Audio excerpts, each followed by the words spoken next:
ঠিক এখনই আমার মৃত্যু, এটা তো লাগাই দাও। তো আসলে এটা ভুল সিদ্ধান্ত আমাদের। আমি একটা জানাজায় গেছিলাম যে জুরাইন গোরস্থানে, তো আমি মিসটাইমিং হয়ে গেছে, আমি অনেক আগে চলে গেছি, লাশ আসতেছে না, জানাজাও আসতেছে না। তখন ঘুরে ঘুরে কবরস্থানে ঘুরতেছি আর দেখতেছি। একটা কবরস্থানে দেখলাম ওই ফ্যামিলির বাচ্চা, তারপরে বাচ্চার পরে আবার তার বড় ভাই, হয়তো হবে বড় ভাই, এরকম মানে বিভিন্ন 4-5 জনের কবর একখানে, একই কবরে নেমপ্লেট আছে, সন তারিখ দেওয়া আছে। দেখলাম যে ছোট থেকে বড়, বৃদ্ধ, একদম বয়সী, একদম বিভিন্ন স্তরের লোক ওই এক কবরেই আছে, একই ফ্যামিলি। কেমনি বুঝলাম একই ফ্যামিলির? নাম দেখে, বাপের নাম দেখে দেখে বোঝা গেল যে এরা ডিসেন্ডিং বডিতে এখানে শুয়ে গেছে। তো এরকম প্রত্যেকটা ক্ষেত্রে মৃত্যু একদম অনিবার্য। যদি শিক্ষা থেকে জানি যে একটা নিশ্চিত জিনিস দুনিয়াতে আছে, সেটা হলো মৃত্যু। আর অনেকগুলো অনিশ্চিত আছে, সেগুলো হইতে পারে, নাও হইতে পারে। বিয়ে শাদী হইতেও পারে, নাও হইতে পারে। চাকরি বাকরি হইতে পারে, নাও হইতে পারে। কিন্তু একটা জিনিস সঠিকভাবে হবে, সেটা হলো মৃত্যু। তো এই ধরনের ওয়াজ, এই যে ইউটিউবের কারণে এখন অনেক রকম ওয়াজ দেখা যায়, অনেক রকম ওয়াজ শোনা যায়, কিন্তু আল্লাহর কাজ দয়া, আল্লাহর কাজ রহমত, আল্লাহ আমাদেরকে সেই শক্তিটা দিয়েছেন। আমরা আমাদের ওলি আল্লাহর হাদি মুর্শিদের ওয়াজ শুনতে শুনতে আমরা বুঝতে পারছি যে কোন ওয়াজটা সুললিত কণ্ঠে মানুষের মনোরঞ্জনের জন্য হচ্ছে, আর কোন ওয়াজটা হেদায়েত বিতরণের জন্য হচ্ছে। হুজুর একটা ইয়াতে মাহফিলে গেলেন, হুজুরকে 9টা টাইম দেওয়ার কথা, সেখানে 11টা টাইম দিলেন। আমরা ঢাকা আসবো, মাহফিল করে আবার ঢাকা আসতে হবে। 11টার সময় টাইম দিলেন, হুজুর বসলেন, বসে বললেন যে আমি এতক্ষণ কথা বলবো এবং এই বিষয়ের উপর কথা বলবো, নামাজের উপর। আল্লাহর খাস দয়া, আল্লাহর খাস রহমত, হুজুর ঠিক ওই টাইম টেবিল অনুযায়ী কনক্লুশনে চলে আসেন। উপস্থাপনা থেকে শুরু করে কনক্লুশনে আসা পর্যন্ত ওই টাইমটা, নির্ধারিত টাইমটা হুজুর ব্যয় করলেন এবং সাবজেক্টটাও কমপ্লিট করলেন। খুবই বক্তব্যটা সংক্ষিপ্ত আকারে হুজুর বললেন যে আপনারা সবাই হুজুর পাক সাল্লাল্লাহু আলাইহি ওয়াসাল্লাম উম্মত তো? হ্যাঁ, সবাই উম্মত। আজকে কয়জনে নামাজ পড়ছেন? হাত তোলেন। দেখা গেল 1/3 হাত তোলে নেই, হাত তোলার মধ্যে নামাজ নেই। এটা বললো যে সবকে, হিন্দুকে চিনা যায় কইটা দিয়ে, খ্রিস্টানকে চিনা যায় ক্রুশ দিয়ে। এরকম প্রত্যেকেরই একটা আলাদা বৈশিষ্ট্য বাহ্যিকভাবে তাদেরকে চিনার জন্য। মুসলমানদেরকে কিভাবে চিনা যায়? সবাই বলতেছে দাড়ি টুপি। আল্লাহ হুজুর বললেন যে এটা তো মুসলমানের চরিত্র না, চিহ্ন না। মুসলমানের চিহ্ন হইল নামাজ, নামাজের মাধ্যমে তাকে চিনা যাবে। তো এই যে ছোটোখাটো বিষয় থেকে কত অজানা জিনিস আমাদের আছে, তার কোনো শেষ নেই।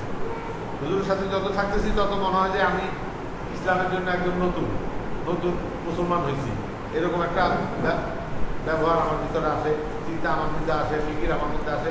কারণ দেখা যায় যে কিছুই জানতেছি না, কিছুই শিখতেছি না।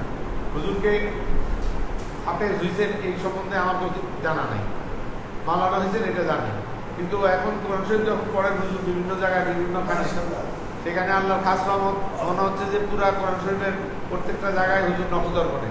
আমরা ছোটোখাটো দু একটু সূরা যেটা পড়ি, হুজুর দেখি সেটার আগেও অনেক দূর, পিছু অনেক দূর পড়ে। আমরা তো মধ্যেখানে অল্প কদ্দূর জানি, অল্প কদ্দূরই শিখি। তখন হুজুর যখন পড়তে পড়তে ওই আমাদের জানাটার মধ্যে আসে, তখন আমার মনে হয় যে এটার সাথে আরো অনেক দূর আছে। তো এইভাবে আল্লাহ খাস রহমত, এলেমটা আল্লাহ এইভাবে দিচ্ছেন, একবার যেটা দেখেন হুজুর, সেটা আল্লাহ খাস রহমতে তার ওনার মন থেকে যায়। এইটা আল্লাহর খাস রহমতে, এই ইয়াটা একটা বিশিষ্ট পাওয়া। এই পাওয়াটা কোথেকে আসছে? হুজুর পাক সাল্লাল্লাহু আলাইহি ওয়াসাল্লাম থেকে। আমরা মাঝে মাঝে আমার খুবই গর্ব আসে যে স্বয়ং হুজুর পাক সাল্লাল্লাহু আলাইহি ওয়াসাল্লামের সাথে ক্লাস করতেছি, উনি গাইডেন্স দিচ্ছেন, সেই গাইডেন্স অনুযায়ী হুজুর পরিচালনা করতেছি কোরআন এবং হাদিস আলোকে। তো এটা আমাদের চরম পরম পাওনা, কিন্তু আমরা কনসেন্ট্রেশন হইতে পারতেছি না, ক্লাসে আসতে পারতেছি না, টাইম টেবিল মেনটেন করতে পারতেছি না। হুজুর আসলে আমরা ক্লাসে আসি, হুজুর না আসলে ক্লাসে আসতেছি। যে হুজুর না আসার আগে ক্লাসকে প্রিপেয়ার করার জন্য, তৈরি করার জন্য, হুজুর আসার ক্ষেত্র তৈরি করার জন্য আমাদের আসতে হবে, সেই আশাটা আমরা আসতে পারি না। তো এটা যেন করতে পারি, হুজুর কাছে খাস দেওয়া চাই, আল্লাহর কাছে খাস কামনা করি। উনি আল্লাহ মুর্শিদের খেদমত আমি দরকার জন্য মুসলমান চেয়ে পড়া শুরু করি।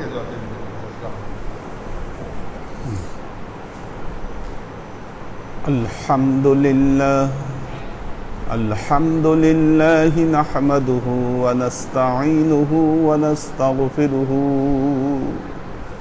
ونؤمن به ونتوكل عليه ونعوذ بالله من شرور أنفسنا ومن سيئات أعمالنا من يهد الله فهو المهتدي ومن يضلل فلن تجد له وليا مرشدا فنشهد أن لا إله إلا الله وحده لا شريك له ونشهد أن سيدنا وسندنا ونبينا محمدا صلى الله عليه وسلم الذي أرسله الله بالحق بشيرا ونذيرا وداعيا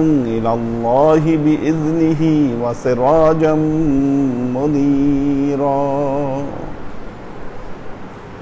وقال الله تعالى في كلامه المجيد وفرقانه الحميد ما كان محمد أبا أحد من رجالكم ولكن رسول الله وخاتم النبيين وكان الله بكل شيء عليما إن الله وملائكته يصلون على النبي يا أيها الذين آمنوا صلوا عليه وسلموا تسليما صلى الله على محمد صلى الله عليه وسلم صلى الله على محمد صلى الله عليه وسلم صلى الله على محمد صلى الله عليه وسلم আল্লাহর আশিক ও সালেক বৃন্দ, সূরা বাকারা আয়াত নম্বর 30। আউযু বিল্লাহি মিনাশ শাইতানির রাজীম বিসমিল্লাহির রহমানির রহিম وإذ قال ربك للملائكة إني جاعل في الأرض خليفة قالوا أتجعل فيها من يفسد فيها ويسفك الدماء ونحن نسبح بحمدك ونقدس لك قال إني أعلم ما لا تعلمون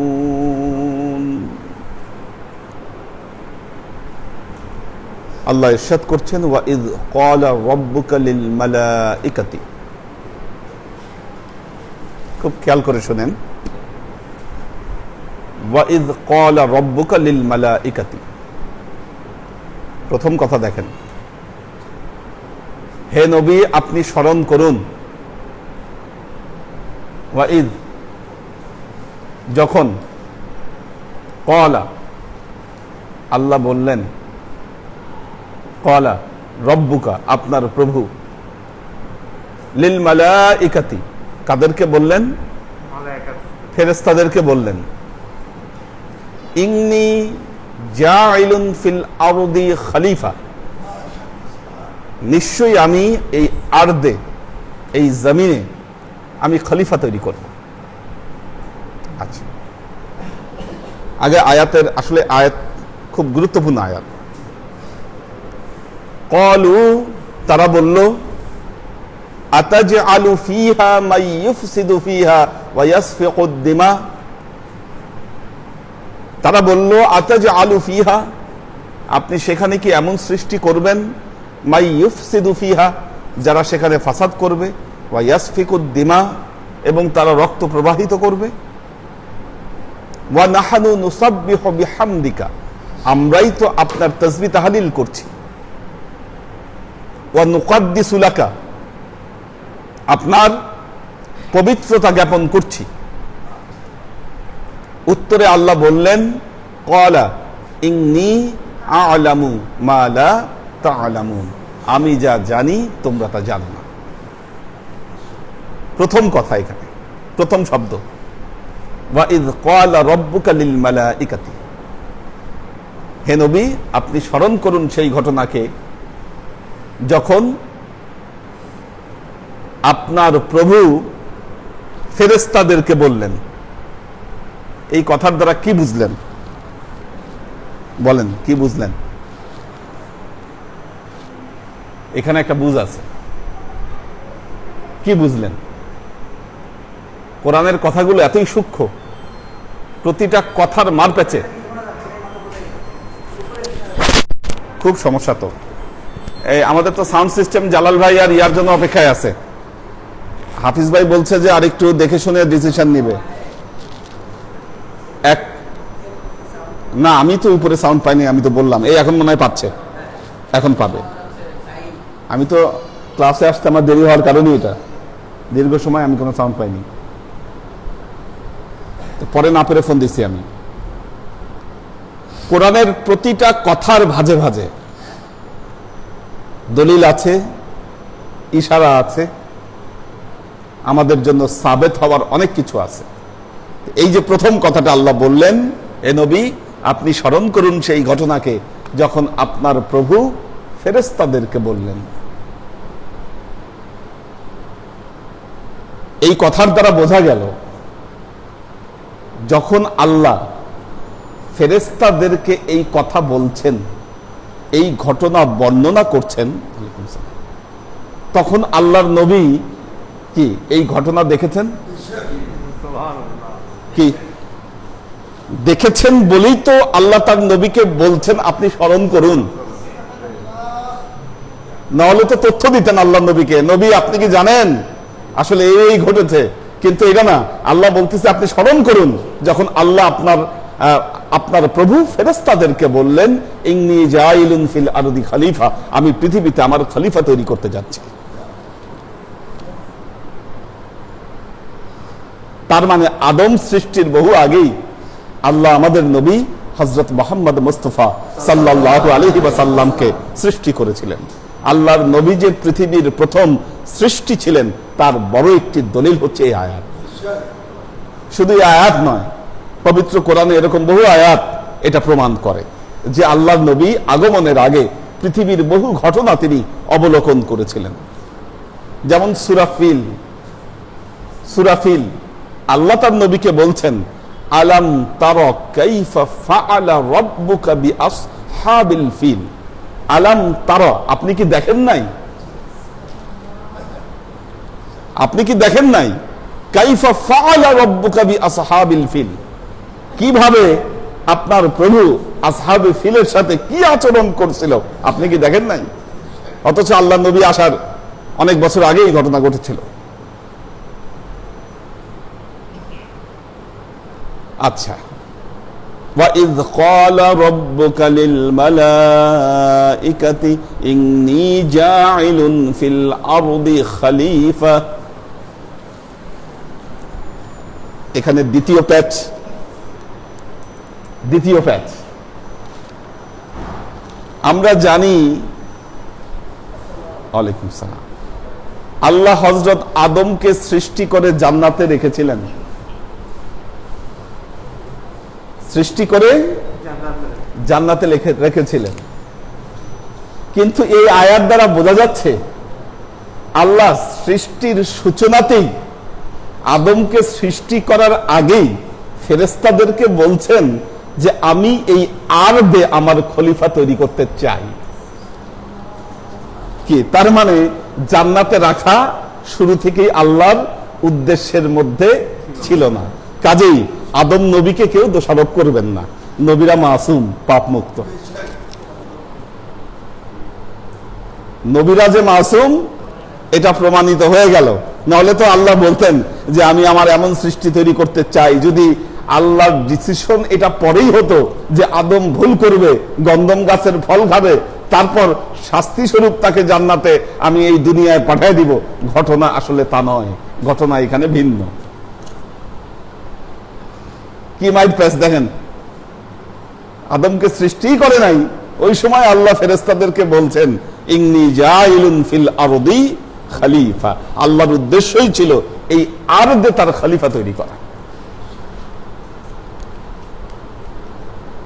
3 নম্বর কথা, এখানে 3 নম্বর কথা, এই আরদে 18,000 মখলুকাত আল্লাহ সৃষ্টি করেছে।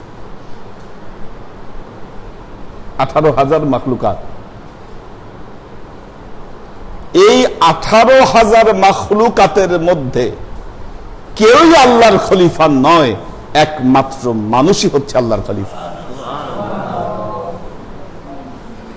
মানে আপনি বড় একটা উদ্দেশ্য নিয়ে এই পৃথিবীতে বিচরণ করছেন, আপনি যদি সেই উদ্দেশ্যকে সফল করতে পারেন, আপনার এই মানব জন্ম সফল। কি আমরা আমাদের এই মানব জন্মের সফলতা অনেক কিছু দিয়ে আমরা যাচাই করি, আমরা বিচরণ করি। কে কত ভালো ইনকাম করতে পারলো, কে কয়টা বাড়ি বানাতে পারলো, কি কে কত দামি গাড়িতে চড়তে পারলো, কার আবাসস্থল কে কত সুন্দর করে গড়তে পারলো, কি এই প্রতিযোগিতা আমাদের। কি আমরা মনে করছি এখানেই মনে হয় আমাদের জীবনের সফলতা নির্ভর করছে। কিচ্ছু নয়, এগুলো কিচ্ছু না। আপনি যদি আপনার দায়িত্বকে এখানে সঠিকভাবে সম্পাদন করতে পারেন,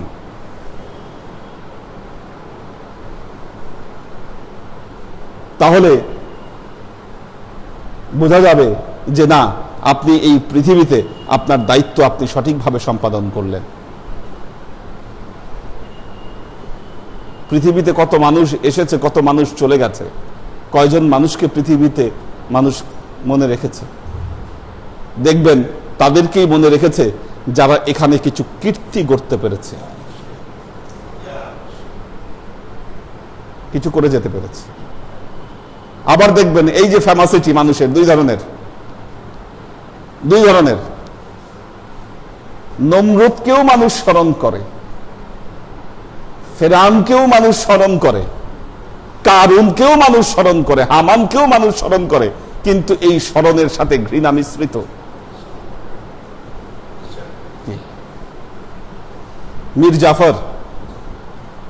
মীর জাফর নামটা তো সুন্দর। আমাদের এই প্রজন্মে কেউ তার ছেলের নাম রাখবে মীর জাফর? ইম্পসিবল। ইয়াজিদ, কি কেউ তার ছেলের নাম ইয়াজিদ রাখবে না, কারণ এদের এই খারাপ কীর্তির জন্য আল্লাহ এদেরকে পৃথিবীতে স্মরণীয় করে রেখেছেন, মানুষ যেন ঘৃণা ভরে এদেরকে স্মরণ করে। আবার ঠিক তেমনি যারা ভালো ভালো কাজ করেছেন, মুসা, ঈসা, কি আল্লাহর যারা মাহবুব ব্যক্তিবর্গ ছিলেন, তাদেরকে মানুষ শ্রদ্ধা এবং ভালোবাসার সাথে আজও স্মরণ করে। সুতরাং মনে রাখতে হবে, এই পৃথিবীতে আপনি যদি আল্লাহর খেলাফত প্রতিষ্ঠার দায়িত্ব সম্পাদন করতে পারলেন, তাহলে আপনার এই মানব জীবন সার্থক। এবং সেই দায়িত্বের কাজটা কি আসলে, এটা এই আয়াতে খুব ভালো মতো বিস্তৃত হয়েছে, বর্ণিত করা হয়েছে এই আয়াতে। এটা আমাদের জন্য সবচাইতে গুরুত্বপূর্ণ বিষয়। দায়িত্বটা কি আসলে, ধর্মের দায়িত্ব কি, ধর্ম কি চায়, ধর্ম কি বলে, ধর্মের কাজ কি, সবকিছু এই আয়াতের মধ্যে চলে এসেছে। এই আয়াতের ব্যাখ্যা একদিনে সম্ভব নয়। তো 3 নম্বর ফ্যাক্ট, আমরা হচ্ছে এই পৃথিবীতে এই আরদে আল্লাহর খলিফার দায়িত্ব পালন করছি, আল্লাহর খেলাফতের দায়িত্ব পালন করছি। আল্লাহ যখন এই তথ্য জানালেন, কি হলো? ক্বালু আতাজআলু ফীহা মান ইউফসিদু ফীহা ওয়া ইয়াসফিকুদ দিমা।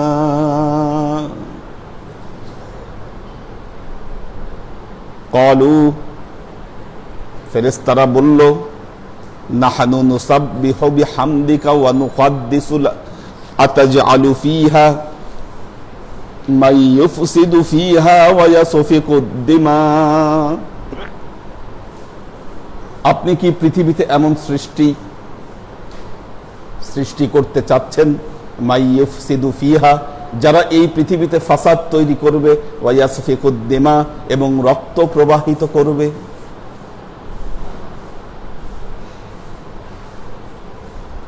এখানে একটা ইতিহাস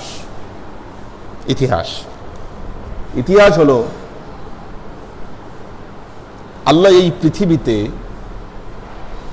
মানব সৃষ্টির আগে এখানে ফেরেশতা সৃষ্টি করেছিলেন না, জিন। সর্বপ্রথম সৃষ্টি ছিল ফেরেশতারা, গ্র্যাজুয়ালি। সবার আগে এখানে শুধু ফেরেশতারা ছিল। বিক্ষিপ্ত হাদিসের বর্ণনায় অনেকগুলো তথ্য আমাদের সামনে আসে, বিক্ষিপ্ত বর্ণনায়। এক হচ্ছে, সর্বপ্রথম তৈরি করা হয়েছিল ফেরেশতাদেরকে সৃষ্টি করা হয়েছিল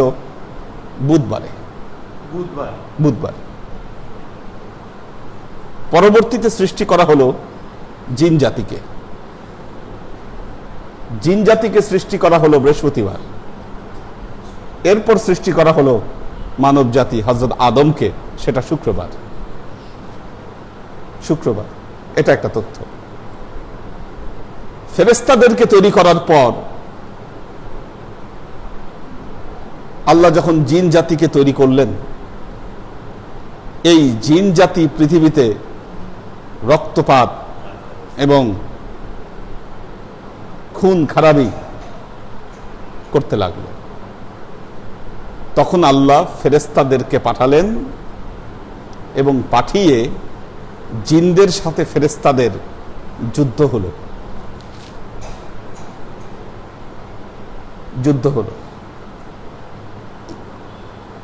এই যুদ্ধে জিনেরা পরাজিত হলো। যে জিনদের নেতৃত্বে ছিল শয়তান, আজাজিল যদিও পরে এর উৎপত্তি বা তৈরি, আজাজিল তখন ছিল না, কিন্তু রুট একটা আর কি, জিনদের সর্দার। আজাজিলের উৎপত্তি আরো পরে। জাত একই। একটা জিনিস খেয়াল করবেন, সব আসমানি কিতাবগুলোতে এই ব্যাপারে বর্ণনা এসেছে। আপনারা যদি সনাতনী ধর্মের কিতাবগুলো দেখেন, ভবিষ্য পুরাণ বা অন্যান্য জায়গায়, সেখানে বলা হচ্ছে যে এই পৃথিবীতে এক সময় এখানে কালিযুগ ছিল। কালিযুগ মানে এখানে অসুরদের রাজত্ব ছিল। অসুর মানে দৈত্য দানবদের রাজত্ব ছিল। যখন এই পৃথিবীতে তাদের শয়তানি অত্যন্ত বেড়ে গেল, তখন আল্লাহ স্বর্গ থেকে দেবতাদেরকে পাঠায় এদের সাথে যুদ্ধ করাইলেন। দেখেন বর্ণনাটা কতটা কাছাকাছি। ফেরেশতাদেরকে পাঠায় এই অসুরদের সাথে যুদ্ধ করলেন এবং কালিযুগের পরিবর্তে সত্যযুগ তারা প্রতিষ্ঠা করলেন। যে অবস্থা এখন পৃথিবীতে বিরাজ করছে। কিন্তু যুগের পরিক্রমায় কালিযুগ আবার প্রতিষ্ঠিত হবে, শয়তান আবার মাথাচাড়া দিবে, আবার তাদের রাজত্ব এখানে কায়েম করবে। তারপর আবারও সত্য এবং মিথ্যার মধ্যে ভয়াবহ যুদ্ধ হবে। যুদ্ধ হয়ে ওই অসুরকে পরাজিত করে আবারও সত্য যুগ প্রতিষ্ঠিত হবে। এটা হচ্ছে টোটাল সামারি।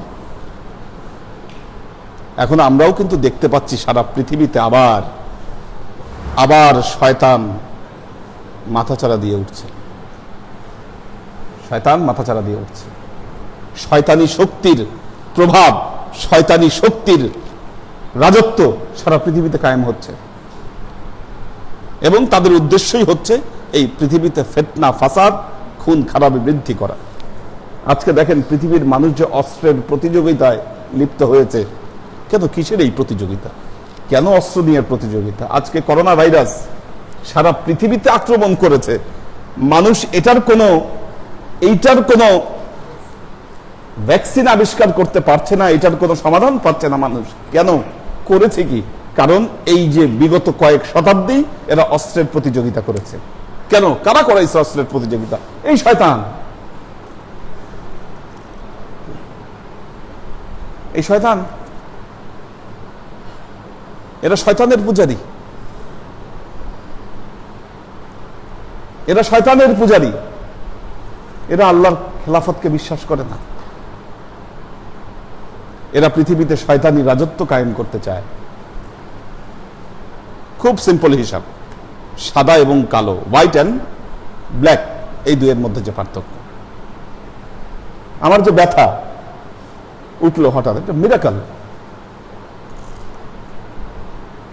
আমরা পররাষ্ট্রমন্ত্রীর কাছে একটা চিঠি লিখতেছিলাম, ধানমন্ডিতে একটা জায়গায় গেছি আমি, 3টা কারণে। যে আল্লাহ নবীর উপর যে আক্রমণটা হয়েছে, এটা কিন্তু জাতিসংঘের কিছু রুলস ব্রেক করেছে। তো জাতিসংঘের একটা ইয়ে আছে যে কোনো ধর্মের উপর কেউ আঘাত করতে পারবে না, ধর্মীয় স্বাধীনতা। যে এটা তো ধর্মীয় স্বাধীনতার লঙ্ঘন, এটা ধর্মীয় স্বাধীনতার লঙ্ঘন, একজন নবীকে নিয়ে এত বড় কথা বলা।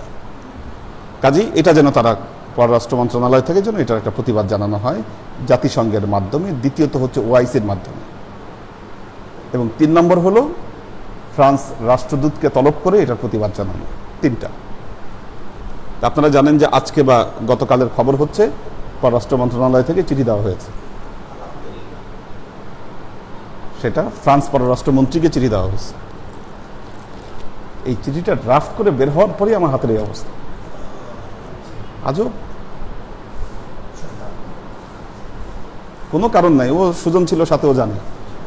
সারাদিন আমি সুস্থ, আমি কাজবাজ করতেছি, হাতে যদি হালকা ব্যথা ছিল আগে থেকে, কিন্তু তারপর আমি মানে মনে হচ্ছে যে হাত এখান থেকে মানে কেটে মনে কেউ ফেলে দিচ্ছে। বাট টেস্ট করাইলাম যে কোনো প্রবলেম নেই, আমার কোনো প্রবলেম নেই। তো এখন এই যুক্তি মেনে নিলাম যে আচ্ছা হয়তো ঠান্ডা থেকে বা ইনফেকশন থেকে একটা ডাক্তার যে যুক্তিটা বললো, এই কারণে এটা হতে পারে। বাট বোঝা যায় যে শয়তানি রাজত্ব এখনো কায়েম আছে।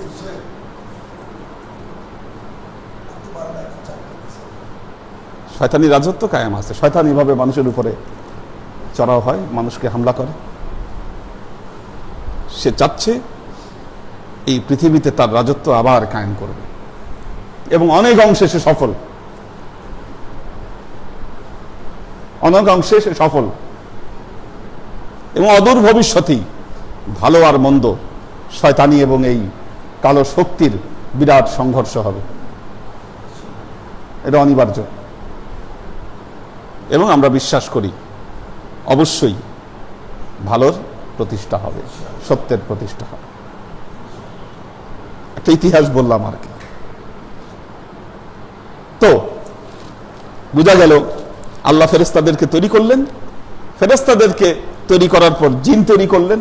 এখন জিনেরা কি করলো? পৃথিবীতে যা খুশি তা, অসুর রাজত্ব কায়েম করলো। স্রষ্টাকে ভুলে গেল, আল্লাহকে ভুলে গেল। এই রেফারেন্স টানলেন ফেরেশতারা।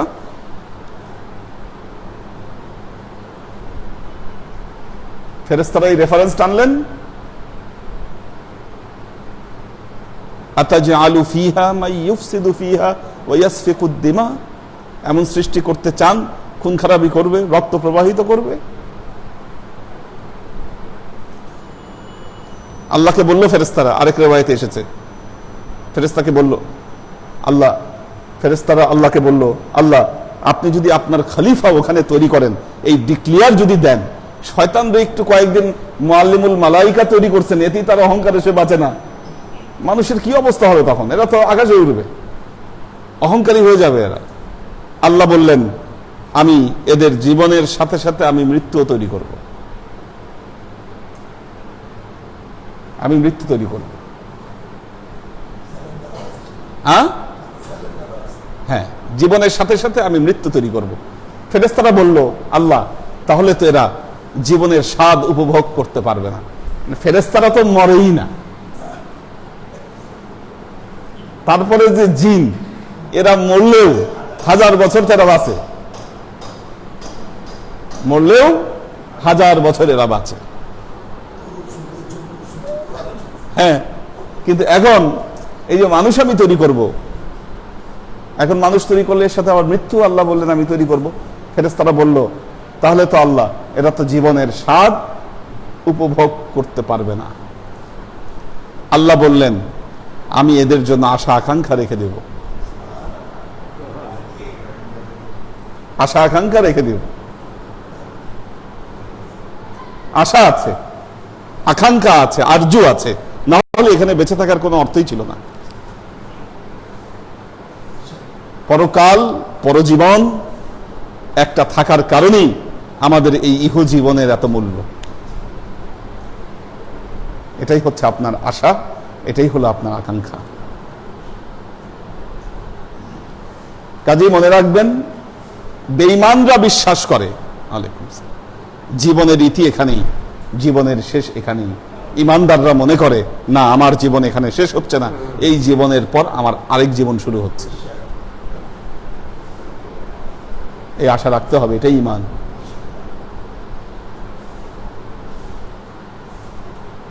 মান ইউফসিদু ফিহা ওয়া ইয়াসফিকুদ দিমা ওয়া নাহনু নুসাব্বিহু বিহামদিকা ওয়া নুকদ্দিসু লাকা ক্বালা ইন্নী আ'লামু মা লা তা'লামুন।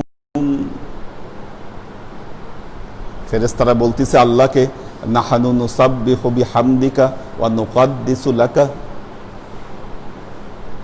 আল্লাহ কেন তোমার আরেক সৃষ্টি তৈরি করতে হবে?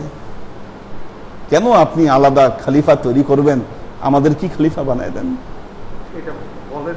হ্যাঁ, এক রিওয়ায়াতে আসছে বলছে আল্লাহকে, হ্যাঁ আপনি আরেকটা দরকার কি? আমরাই খলিফা হব, আপনার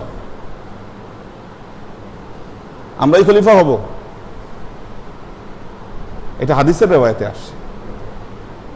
এবং এর সাথে সাথে আমরা কি করি? নাহানু নুসাব্বিহু বিহামদিকা ওয়া নুকদ্দিসু লাকা।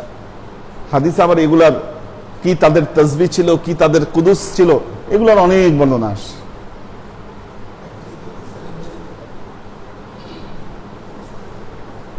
আল্লাহ বললেন ইন্নী আ'লামু মা লা তা'লামুন, আমি যা জানি তা তোমরা জানো না। এই জন্য বলি, এখানে একটা গুরুত্বপূর্ণ মেসেজ, নাহানু নুসাব্বিহু বিহামদিকা ওয়া নুকদ্দিসু লাকা। ফেরেশতারা আল্লাহকে বলতেছে, দেখেন আমরা কি করি, নাহানু নুসাব্বিহু বিহামদিকা, আমরা আপনার তাসবিহ তাহলিল পড়ছি, আপনার পবিত্রতা জ্ঞাপন করছি।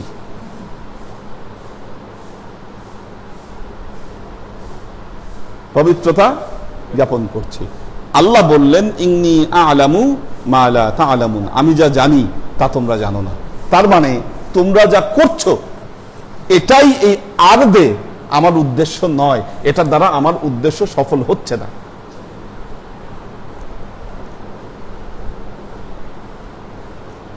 কেন হচ্ছে না সফল? এজন্য বলি, যে তবলিগি ভাইরা মনে করছেন বসকা বসকি নিয়ে মসজিদে বসে সারাদিন তাসবিহ তাহলিল করলেই আল্লাহর সৃষ্টির উদ্দেশ্য সফল হবে, এটা ভুল উদ্দেশ্য, এটা হবে না। এটা কি? তাহলে তো আল্লাহ ফেরেশতা বানাই খুশি থাকতো। ফেরেশতারা তো এই কাম করতেছেই সারা জীবন।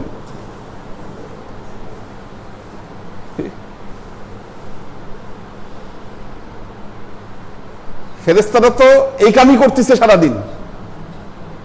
আপনারা মসজিদে বসে তো তাসবিহ তাহলিল করে লাভ নাই তো, এর বাইরে কিছু উদ্দেশ্য আছে। সেই উদ্দেশ্য বুঝতে হবে আপনাকে।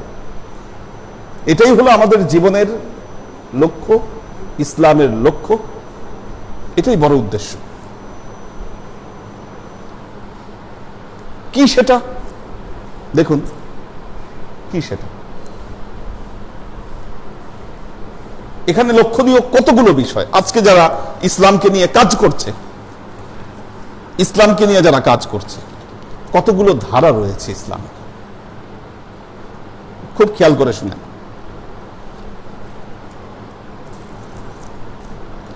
দেখুন, একদল তারা দাবি করছেন এই যে আমাদের সুলাইমান ভাই তো ঘুমাই গেছে,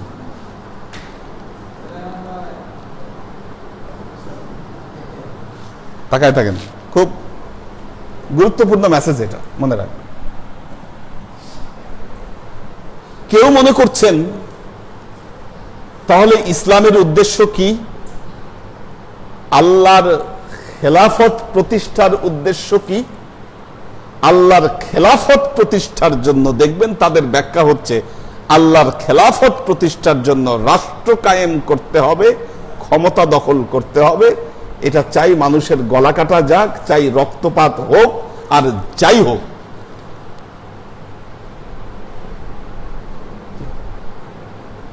এনারা আগেই দেখবেন যে শহীদ হওয়ার জন্য প্রস্তুত হয়ে থাকে।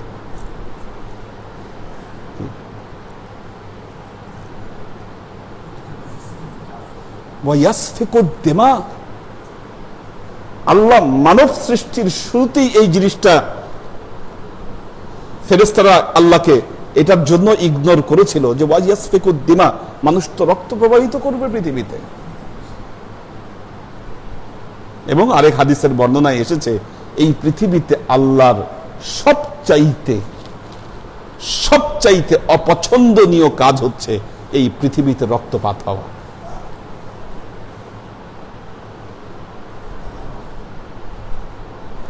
এখন ওনাদের দৃষ্টান্ত কি? ওনারা বলছেন নবী তো জিহাদ করেছে, আল্লাহর কসম, নবী কোন রাষ্ট্র দখলের জন্য, বাদশাহীর জন্য নবী কখনো জিহাদ করেন নাই। এখানেই মিসকনসেপ্টটা এই জায়গায়।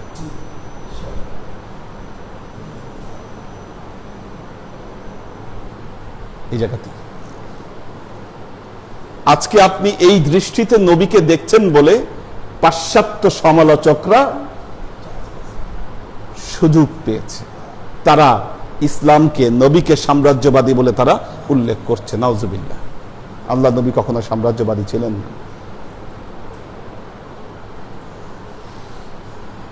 না। একটা জিনিস খেয়াল করবেন,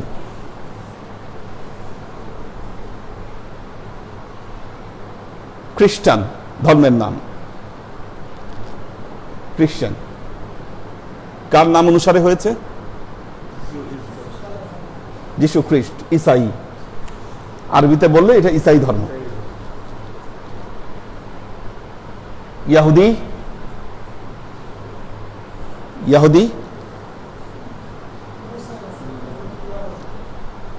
ইয়াহুদিদের নবী হচ্ছে মুসা, কিন্তু ইয়াহুদ হযরত ইয়াকুব আলাইহিস সালামের বড় ছেলে ইয়াহুদের নাম অনুসারে এদের নাম হয়েছে ইয়াহুদি।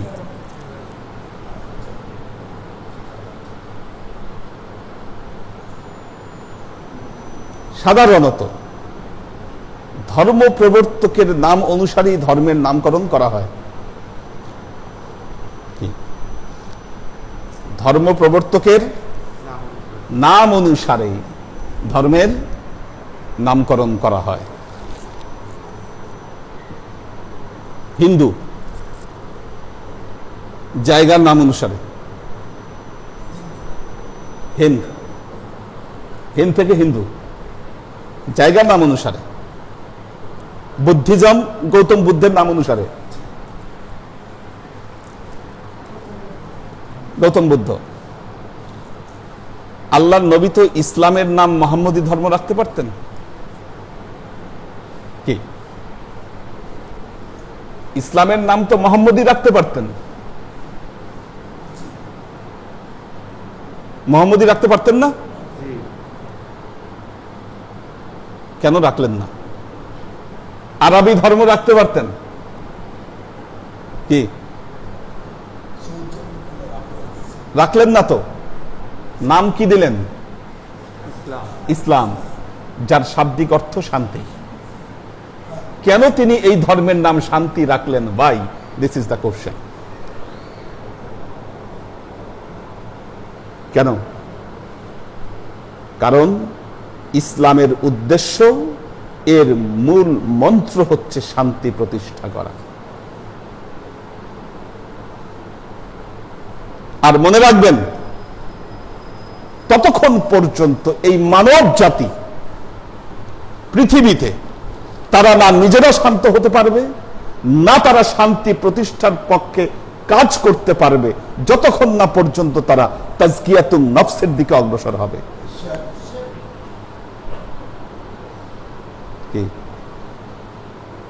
এজন্য ইসলামের নামে ক্ষমতা দখল এটাও একটা অশান্তির মতবাদ। তাহলে আপনি বলতে পারেন, আচ্ছা তাহলে ক্ষমতা যুক্তির তো অভাব নাই, যুক্তির তো অভাব নাই। ক্ষমতা দখল না করলে তো আইন প্রতিষ্ঠা করা সম্ভব হবে না। এই যুক্তি শয়তানের যুক্তি। এটা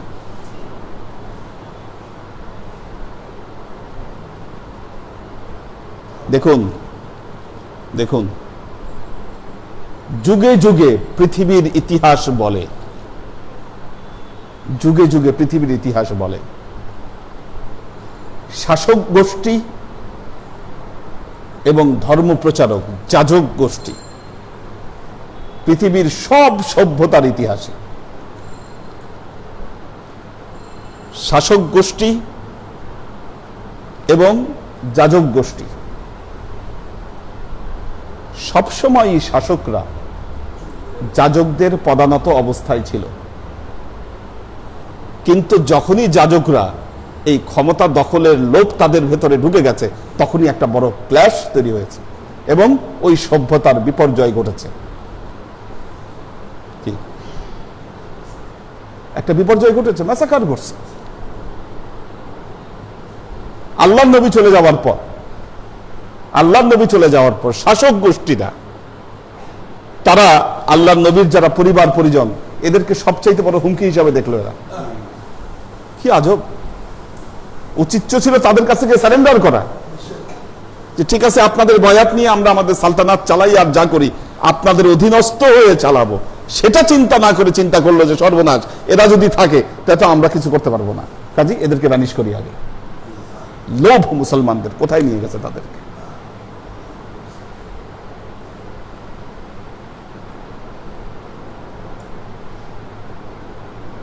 ইসলাম এটি শান্তির ধর্ম, এটি শান্তির কথা বলে, শান্তি প্রতিষ্ঠার মূল মন্ত্রই হচ্ছে ইসলামে। এবং মনে রাখবেন, যতদিন এই দেহে আপনার জীবন আছে, আপনি যদি পৃথিবীতে এটা প্রমাণ করতে পারেন যে না, আমি এই ইসলাম তথা শান্তি প্রতিষ্ঠার জন্য আমি কাজ করে গিয়েছি, আপনার জীবন সার্থক। কোনো ফাসাদের দরকার নেই এখানে আপনার। সেটাই হলো ধর্মের নামে অধর্ম। মনে রাখবেন, আমরা আজকে পৃথিবীতে ধর্মের নামে অধর্মকে কায়েম করছি, এটা হচ্ছে আমাদের সবচাইতে বড় সমস্যা। ধার্মিক হওয়ার পরিবর্তে আমরা ধর্মান্ধ হচ্ছি।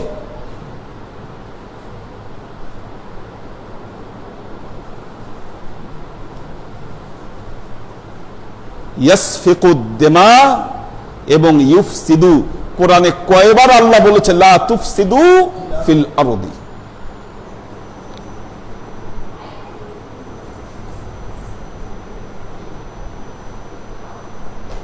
শুনেন,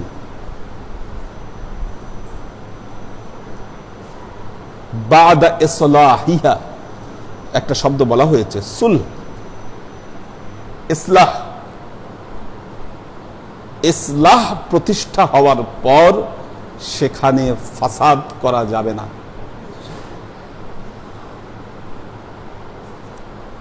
আপনার দর্শন, আপনার ফিলোসফি যদি বড় হয়, মানুষ সেটাকে এমনি কবুল করবে।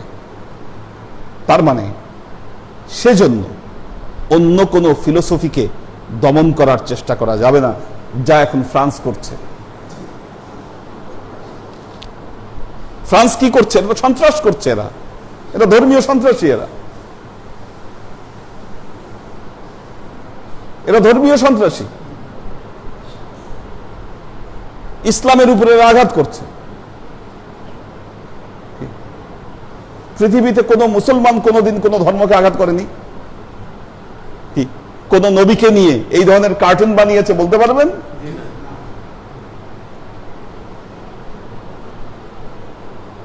আজকে পৃথিবীর জায়গায় জায়গায় কোরআনের পাতা পুরায়,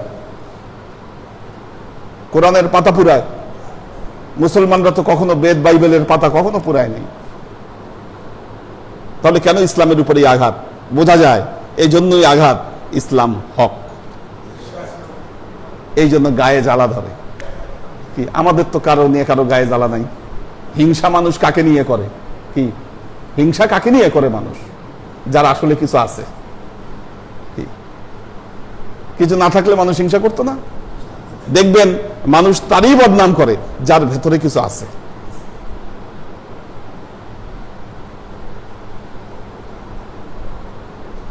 ভেতরে কিছু না থাকলে তো বদনাম করতো না। না থাকলে সে নিজেই কাছামাছি হয়ে থাকতো। আপনারা দেখেছেন আমাদের এলাকায় এক সময় কত কিছু হয়েছে, মানুষ কত বদনাম করেছে। কি আসছে গেছে? কেন বদনাম করেছে? হিংসা। কারণ মানুষ বুঝেছে যে না এখানে কিছু আছে। সুতরাং হিংসা তাকেই করে যার মধ্যে কিছু থাকে। এটা নিয়ে দুশ্চিন্তা বা মন খারাপ করার কোনো কিছু নেই। তো আল্লাহর আশিক ও সালেক বৃন্দ, ফেরেশতাদের সাথে আল্লাহর বিশাল ডিবেট,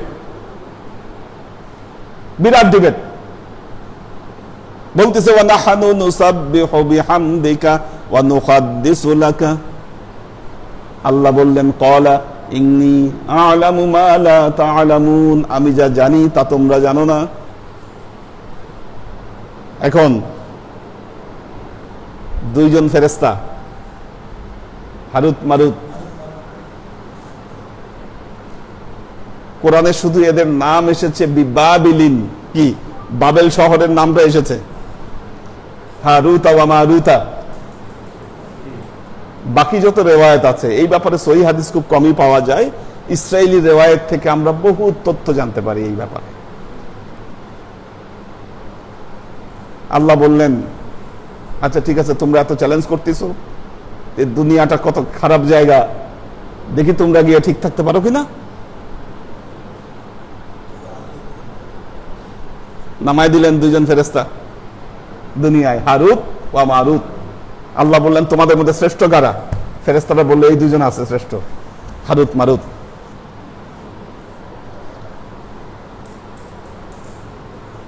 এরা পৃথিবীতে চলে আসলো। আকাশের যে জোহরা তারা, এক বর্ণনায় এসেছে, এটা ইসরায়েলি রেওয়ায়েতি, জোহরা তারাকে আল্লাহ সুন্দর নারী রূপে পৃথিবীতে নামায় দিলেন। দেখবেন নজরুলের একটা কবিতা আছে, গাগরি ঝলকি, খুব সুন্দর করে এই ইয়ার বর্ণনা দিয়েছে নজরুল, কবি নজরুল, কিভাবে জোহরা হেঁটে যাচ্ছে। গাগরি ছলকি নাগরি জোহরা যায়। এই জোহরার এই রূপ দেখে এই দুই ফেরেশতার তো হৃদয় গলে গেছে, হৃদয় জ্বলে গেছে। এখন এই দুই ফেরেশতাই তাদের কু ইচ্ছা হ্যাঁ জোহরার উপর চরিতার্থ করতে গেল। জোহরা বলল হ্যাঁ ঠিক আছে, আমার সাথে তোমাদের কু ইচ্ছা তোমরা চরিতার্থ করতে পারবা, একটা শর্ত আছে, আল্লাহর সাথে শিরক করতে হবে। হ্যাঁ, তারা বললো না আমরা তো আল্লাহর সাথে শিরক করবি না, আমরা শিরক করব না। গেল, শিরকের বিনিময়ে রাজি হলো না। এরপর দিন আবার জোহরা একটা বাচ্চা সাথে করে নিয়ে আসলো, বললো ঠিক আছে তোমাদের উদ্দেশ্য সাধন হবে যদি তোমরা এই বাচ্চাটাকে হত্যা করো, তাহলে যদি হত্যা করো। না, বললো না, মানব হত্যা, হত্যা তো আল্লাহর কাছে বিরাট অপরাধ, হত্যা করতে পারবে না, হত্যা করতে পারবে না। এরপর দিন আবার জোহরা শরাব নিয়ে আসলো, বললো আচ্ছা ঠিক আছে এই শরাব খাও, তাহলে তোমার এই ইচ্ছা তোমরা পালন করতে পারবা। এখন হারুত মারুত দুজনই যুক্তি করে বললো, আচ্ছা তাইলে তো ঠিকই আছে, এটা হত্যাও না, এটা সেরেকও না, শরাব তো খাওয়া যায়। খুব সুন্দর বর্ণনা দিয়েছে নজরুল ওর একটা কবিতার ভাষায়। পাপ, কবিতার নাম হচ্ছে পাপ। তো এরপরে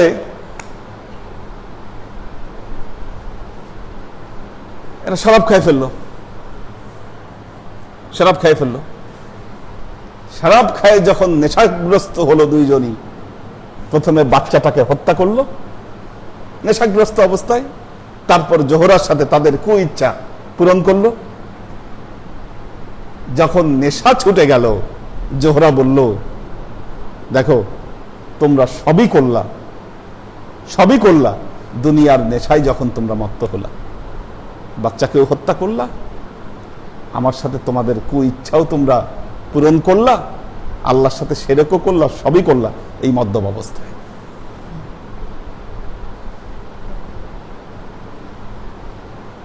মদ্যপ অবস্থায়।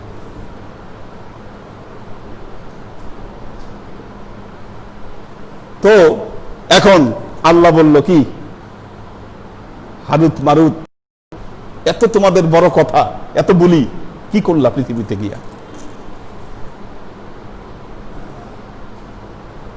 কি করলা? পাইছো কবিতা দেখি।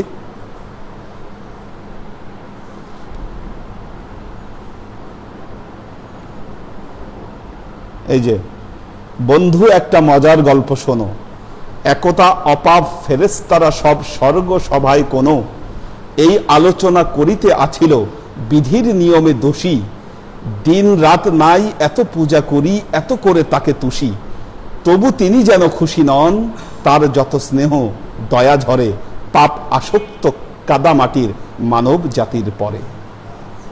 শুনিলেন সব অন্তর্যামী, হাসিয়া সবারে কন, মলিন ধুলার সন্তান ওরা, বড় দুর্বল মন।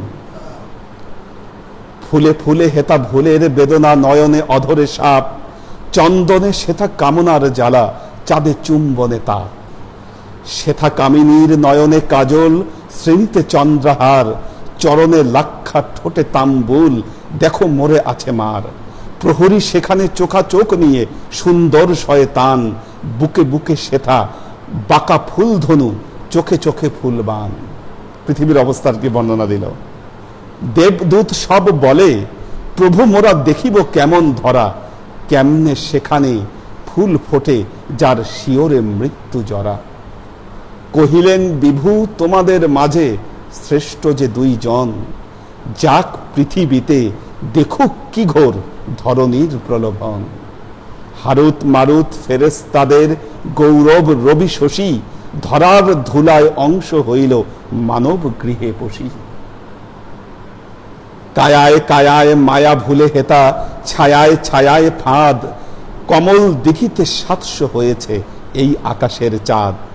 শব্দ গন্ধ বর্ণ হেতায় পেতেছে অপরূপ ফাঁসি, ঘাটে ঘাটে হেতা ভরা হাসি, মাঠে মাঠে কাঁদে বাসি। দুদিনে আতসী ফেরেশতারা প্রাণ ভিজিল মাটির রসে, সফরি চোখের চটুল চাতুরি, বুকে দাগ কেটে বসে ফেরেশতাদের। ঘাগরি ঝলকি গাগরি ছলকি নাগরি জোহরা যায়, জোহরাকে দেখছে আর কি না, ঘাগরি ঝলকি গাগরি ছলকি নাগরি জোহরা যায়, স্বর্গের দূত মজিল সে রূপে, বিকাইল রাঙা পায়। অধর আনার রসে ডুবে গেল দোজখের নার ভীতি, ওই রস মদ যখন পান করলো। মাটির সোহারি মনসা হলো আঙ্গুরি খুনে তিতি, কোথা ভেসে গেল সংযমের বাঁধ, বারণের বেড়া টুটে, প্রাণ ভরে পিয়ে মাটির মদিরা অষ্টপুষ্ট পুটে। বেহেস্তের সব ফেরেশতাদের বিধাতা কহিলেন হাসি, হারুত মারুতে কি করেছে দেখো ধরণী সর্বনাশী। এত বড় ফেরেশতা, কি হয়েছে তাদের, কি করছে এই পৃথিবী তাদেরকে। নয়না এখানে জাদু জানে সখা, এক আখি ইশারায়, লক্ষ যুগের মহাতাপস্যা কোথায় উবিয়া যায়। সুন্দরী বসুমতী চির যৌবনা দেবতা ইহার, শিব নয় কামরতি। এই যে ফেরেশতারা এখানে এসে এক জোহরা, এই জোহরাকে দেখি তার সবকিছু সর্বশ্রেষ্ঠতা, ঠিক আছে। তো তখন আল্লাহ বললেন কোনটা বেছে নিবা তোমরা, আখিরাতের শাস্তি না দুনিয়ার শাস্তি? ফেরেশতারা হারুত মারুত বলল আল্লাহ দুনিয়ার শাস্তি, আখিরাতে পরকালে আমরা আর শাস্তি পেতে চাই না। আল্লাহ তাদেরকে শাস্তিতে আবদ্ধ করলেন, কিয়ামতের আগ পর্যন্ত এরা শাস্তি ভোগ করতে থাকবে। কাজেই এই পৃথিবীতে অবস্থানকালীন সময়ে এই যে শত প্রতারণা, শত ফাঁদ, এগুলোর ফাঁক এড়িয়ে জীবনকে মহালক্ষ্যের দিকে নিয়ে যাওয়া, মহালক্ষ্যের দিকে নিয়ে যাওয়া, মনে রাখবেন এটাই হচ্ছে জীবনের পরম লক্ষ্য আপনাদের। এটা যদি করতে পারেন অবশ্যই আপনার পরকাল ভালো হবে, সুন্দর হবে। আল্লাহ এখানে বললেন ইন্নী আ'লামু মা লা তা'লামুন, একটা কথা বলি ফেরেশতাদেরকে চুপ করায় দিলেন, আমি যা জানি তোমরা তা জানো না।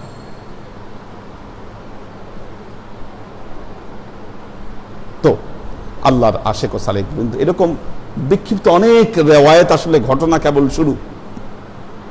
আদম আর শয়তানের ঘটনা এখান থেকে কেবল শুরু, পরবর্তী আয়াতে একের পর এক ঘটনাগুলো আসবে, কথাও আসবে ওই অনুযায়ী, অনেক কথা, অনেক মেসেজ আছে এখানে। আসলে একটা দুইটা হাদিস না, বহুত হাদিস, বহুত রকম বর্ণনা। দেখি কোনো কোশ্চেন আছে কিনা।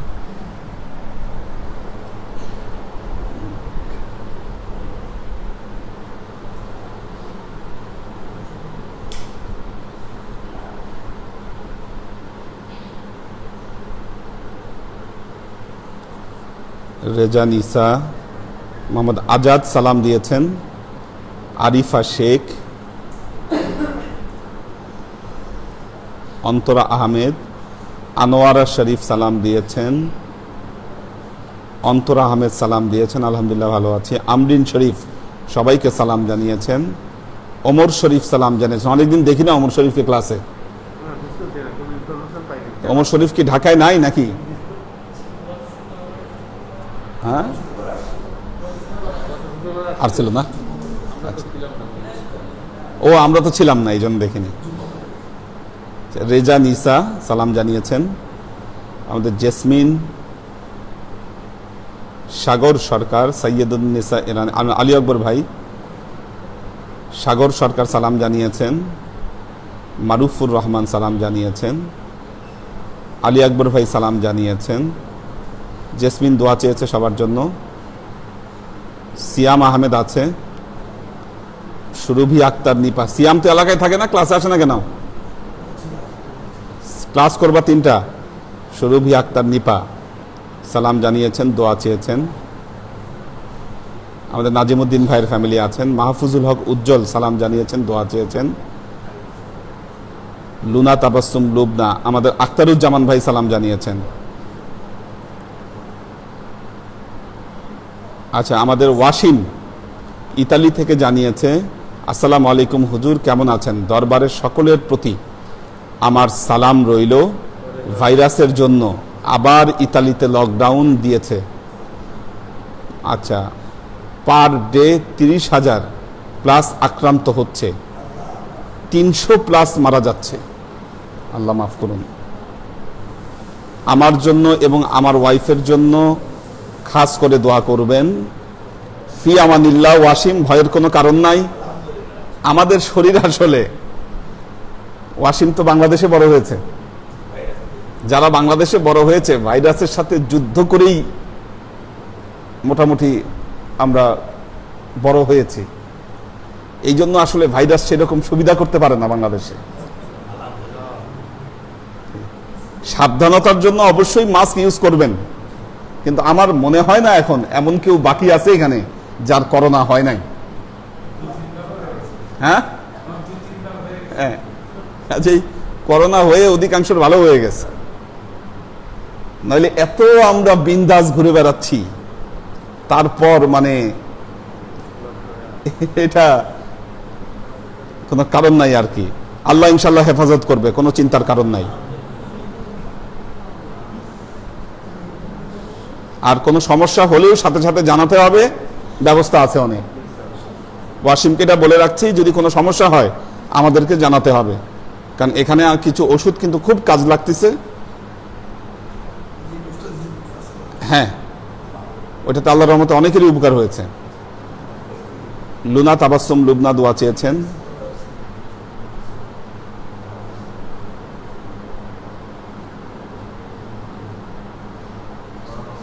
এহসান সুলতানা, আসসালামু আলাইকুম হুজুর, দোয়া করবেন। ওনার ছেলে মেয়ের জন্য দোয়া চেয়েছেন এহসান সুলতানা। সাইফুল রিঙ্কু, আচ্ছা মোহাম্মদ ইরফান বালা, ইরফান বালা, আসসালামু আলাইকুম হুজুর, ক্লাসগুলোর সাথে আমি জড়িত থাকবো, কিন্তু অনলাইনে কেন? আমার কোশ্চেন হচ্ছে অনলাইনে কেন? তুমি ক্লাসে জড়িত থাকবে, তুমি না সরাসরি আসবা। ও কি চাকরি করে ইরফান? কোথায়? ও ছুটি হয় কয়টায়? 9টায় ছুটি হয়। সব দিন থাকে? বৃহস্পতিবার তো তোমার ক্লাস বন্ধ। প্রতি বৃহস্পতিবারে যেন তোমার দরবারে দেখি। হ্যাঁ, বালা মুসিবত চলে যাবে। ঠিক আছে, ওর নামের সাথে কি বালা রাখছিলেন? হ্যাঁ, এই বালা কই পাইল? আচ্ছা, আমাদের সাইফুল রিঙ্কু বাহরাইন থেকে সবাইকে সালাম জানিয়েছে, দোয়া চেয়েছে। পর্ণা বিনতে কাদির, আমাদের ইব্রাহিম ভাইয়ের ফ্যামিলি, সালাম জানিয়েছেন, দোয়া চেয়েছেন। আব্দুল সাত্তার ভাই দোয়া চেয়েছেন, সালাম জানিয়েছেন। নাজমুল আলম আছেন। আমিনা ওয়াদুদ, নাজমুল আলম, হুজুর আপনার আলোচনাগুলো শুনতে খুব ভালো লাগলো, হুজুর আমার জন্য দোয়া করবেন। ফি আমানিল্লাহ, আল্লাহ রহম করুক। উনি ফায়ার সার্ভিসে আছে, নাজমুল আলম, কুষ্টিয়ার দিকে উনি, ওনার পোস্টিং। পীর ভাই আমাদের। আচ্ছা, এইচ কোনক, আসসালামু আলাইকুম হুজুর, আম্মাজান পীরমাকে সালাম জানাই। ওয়ালাইকা ওয়ালাইহিস সালাম। মোহাম্মদ মিজান সালাম জানিয়েছেন। আমাদের আমিনাল আসাদ সালাম জানিয়েছেন, দোয়া চেয়েছেন, জিজ্ঞাসা করেছেন হাত ভালো হয়েছে কিনা। আগের চেয়ে অনেকটা ভালো, আলহামদুলিল্লাহ। আমাদের আমির হোসেন ভাই সালাম জানিয়েছেন, দোয়া চেয়েছেন। আচ্ছা,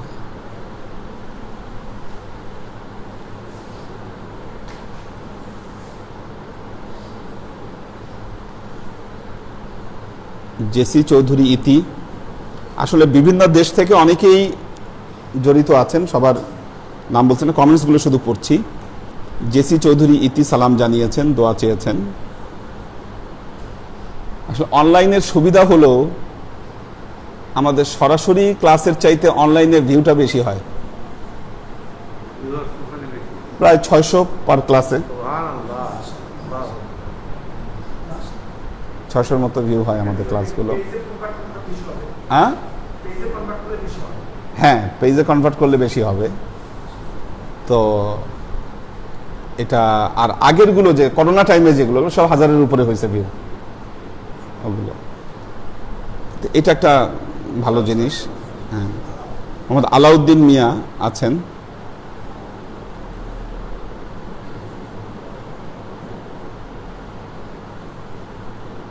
মোহাম্মদ আবু জাফর সালাম জানিয়েছেন।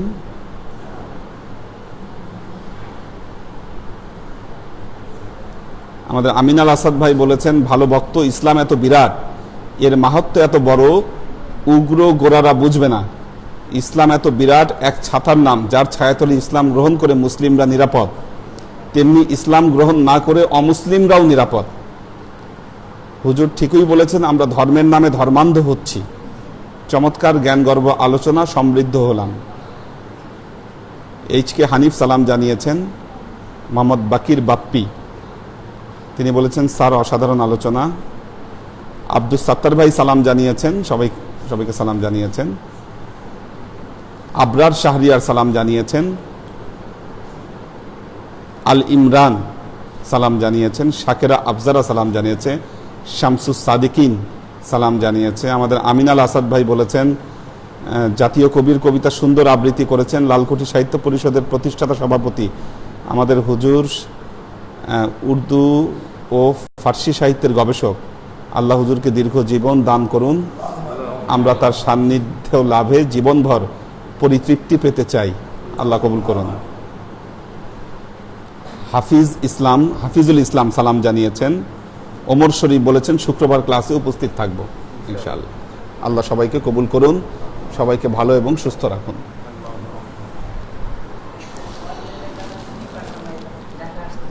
হ্যাঁ, আমাদের এই যে ইয়া ভাইয়ের যে মেয়ে, ওনার জামাই, ওনার মেয়ে প্রতি ক্লাসের দিন ক্লাস দেখে এবং কান্নাকাটি করে যে উনি এখানে এসে ক্লাস করতে পারতেছে না। তো এই জন্য তার যে হাজব্যান্ড তো চাচ্ছে ঢাকায় ট্রান্সফার হতে, রাজশাহীতে ওনার পোস্টিং। তো সবাই দোয়া করবেন যাতে আল্লাহ তার এই ট্রান্সফারের কাজটা যেন সঠিকভাবে সম্পাদন করে দেয়। আল্লাহুম্মা আমিন। আল্লাহুম্মা সাল্লি আলা মুহাম্মাদিন ওয়া আলা আলি মুহাম্মাদিন কামা সাল্লাইতা আলা ইব্রাহিম ওয়া আলা আলি ইব্রাহিম ইন্নাকা হামিদুম মাজিদ। আল্লাহুম্মা বারিক আলা মুহাম্মাদিন ওয়া আলা আলি মুহাম্মাদিন কামা বারাকতা আলা ইব্রাহিম ওয়া আলা আলি ইব্রাহিম ইন্নাকা হামিদুম মাজিদ। রব্বানা যালামনা আনফুসানা ওয়া ইল্লাম তাগফির লানা ওয়া তারহামনা লানাকুনান্না মিনাল খাসিরিন। রব্বানা আতিনা ফিদ দুনিয়া হাসানা ওয়া ফিল আখিরাতি হাসানা ওয়া কিনা আযাবান নার। রব্বানা লা তুযিগ কুলুবানা বা'দা ইয হাদাইতানা ওয়া হাব লানা মিন লাদুনকা রাহমা ইন্নাকা আনতাল ওয়াহ্হাব। আল্লাহুম্মা ইন্নাকা আফুব্বুন তুহিব্বুল আফওয়া ফা'ফু আন্নি ইয়া গফুরুর রহিমুল ওয়াদুদ। আল্লাহুম্মা নাওবির কুলুবানা বিনূরিল ঈমান ওয়া নাওবির কুলুবানা বিনূরিল ইসলাম ওয়া নাওবির কুলুবানা বিনূরিল ইহসান ওয়া যায়্যিন আখলাকানা বিনূরি মুহাম্মাদিন সাল্লাল্লাহু আলাইহি ওয়া সাল্লাম। আল্লাহুম্মা ইন্না নাসআলুকা ইলমান নাফিআ রিজকান ওয়াসিআ আমালান মাকবুলা শিফাআন মিন কুল্লি দাইন কলবান খাশিয়া যিহনান যাকিরা ঈমানান কামিলা তাওবাতান ক্বাবলাল মাউত রাহাতান ইনদাল মাউত ওয়া নাজাতান বা'দাল মাউত। আল্লাহুম্মা ইন্না নাসআলুকা রাহমাতিকা ফি কুল্লি দারাজাতিন ফালাহান ফি কুল্লি আমরিন ওয়া নাউযু বিকা মিনাশ শিরকি ওয়াশ শাক্কি ওয়ান নিফাকি ওয়াল বিদআতি ওয়া মিন কুল্লি ওয়াসওয়াসাতিশ শাইতান। ইয়া আল্লাহ, ইয়া রহমান, ইয়া মালিক, আমরা এতক্ষণ তোমার দরবারে যে সমস্ত আমলকে উপস্থাপন করলাম ত্রুটি মুক্তভাবে, এই আমলগুলোকে তুমি আমাদের তরফ থেকে কবুল করে নাও। তুমি আমলের যাজা আমাদের প্রিয় নবী হযরত মুহাম্মদ মুস্তাফা সাল্লাল্লাহু আলাইহি ওয়াসাল্লামের কাছে পৌঁছে দাও। আল্লাহ, আমাদের নবীর পরিবারবর্গের কাছে তুমি এর যাজাকে পৌঁছে দাও।